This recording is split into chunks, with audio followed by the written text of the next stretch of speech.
Welcome to Civics in a Year, the podcast that makes civic literacy fast, accessible, and surprisingly engaging. In just 10 minutes an episode, we'll tackle one of 250 essential questions about American democracy, how it works, why it matters, and what it means for you. Whether you're a student, a teacher, or just someone who wants to better understand your country and your rights, you're in the right place. Civics in a Year is powered by the Civic Literacy Curriculum from the Center for American Civics and is produced in partnership with the School of Civic and Economic Thought and Leadership at Arizona State University.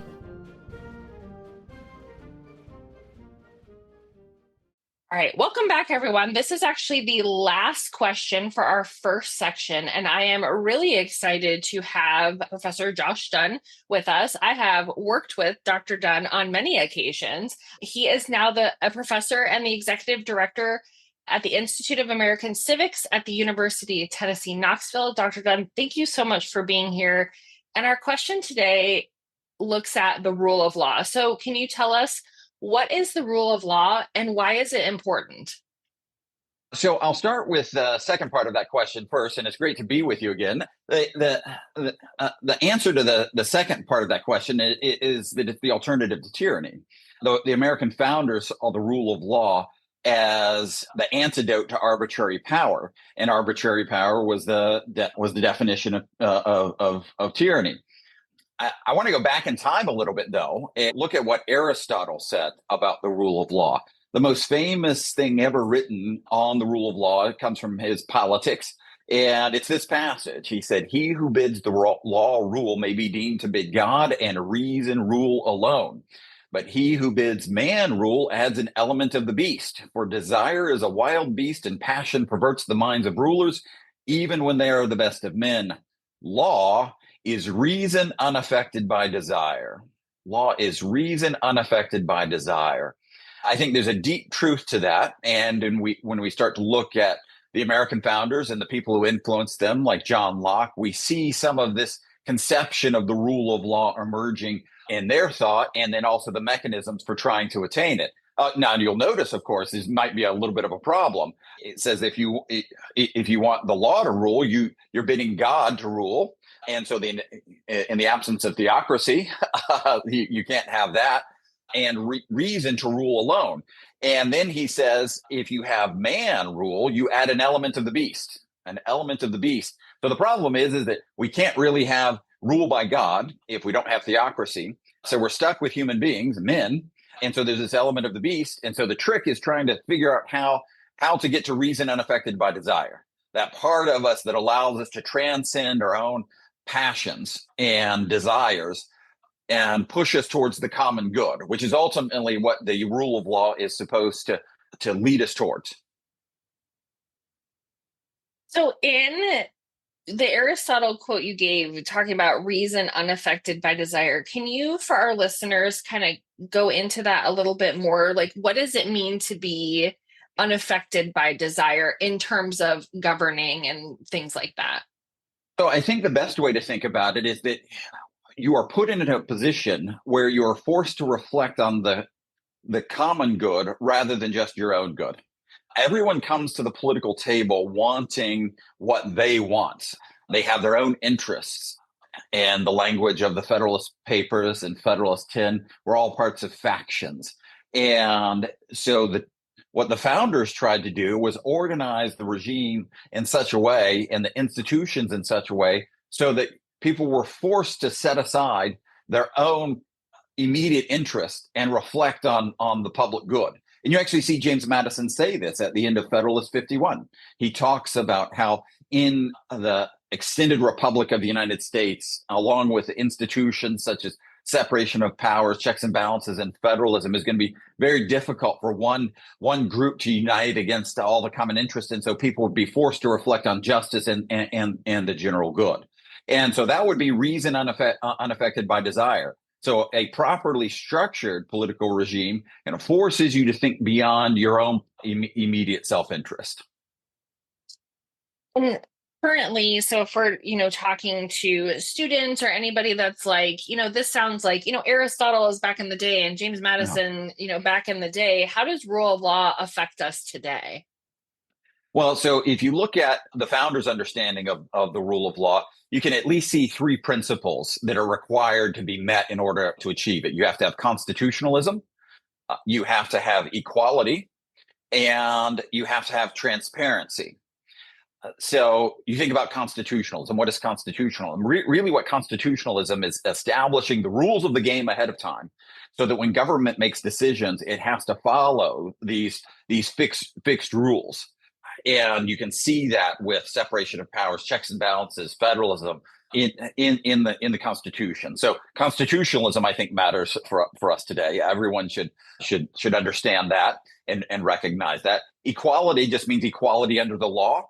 And again, you go back, you can see John Locke talk about this. There shouldn't be one rule for the wealthy person and another for the poor. Everyone has to be treated equally under the law in order for you to really have the rule of law. Otherwise, you're just kind of have arbitrary power, right? If some people are treated differently, it doesn't mean social equality. It means that the legal rules are applied to everyone in the same way. And then transparency. And transparency would mean that the laws have to be known and understandable. Again, John Locke talked about how government had to rule according to promulgated and established laws or rules. So to promulgate means to announce. In other words, you can't have secret laws. Communist regimes loved secret laws because that meant that they could always get people, but that wasn't the law then, because you never knew what you were allowed to do and what you weren't allowed to do. And in a way, you can think of it this way, that the rule of law is necessary for freedom, because if you don't know what is allowed and not allowed, you don't know how to direct and order your actions. And then the understandable part of transparency. So when Locke talked about they had to be established, that meant that they couldn't be routinely changed, because that would make it difficult to know what they are.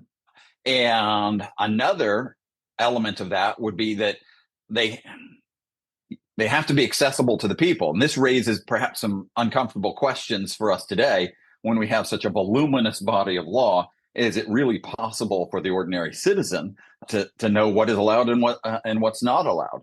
And then when you have administrative agencies, for instance, constructing rules that have the full force and effect of law, that makes it even more difficult. So you have the laws that emerge from Congress, the president, from the legislatures, state legislatures, local governments, but then you also have these administrative agencies at multiple levels of government as well. So I think you could ask some questions about how understandable it is, how transparent it is for the ordinary citizen today when you look, say, at the Federal Register. I love that you kind of go through these three principles, and I want to talk quickly about equality under the law. So that means if you're a congressperson, if you're a judge, if you're a teacher or a student, the law applies to everyone equally. Is that correct? Exactly. So, well, you could think of it this way. Let's say the government wants to impose some burden on you, throw you in jail. It's charging you with a crime. The rule of law requires that you be given the same legal procedures as everyone else.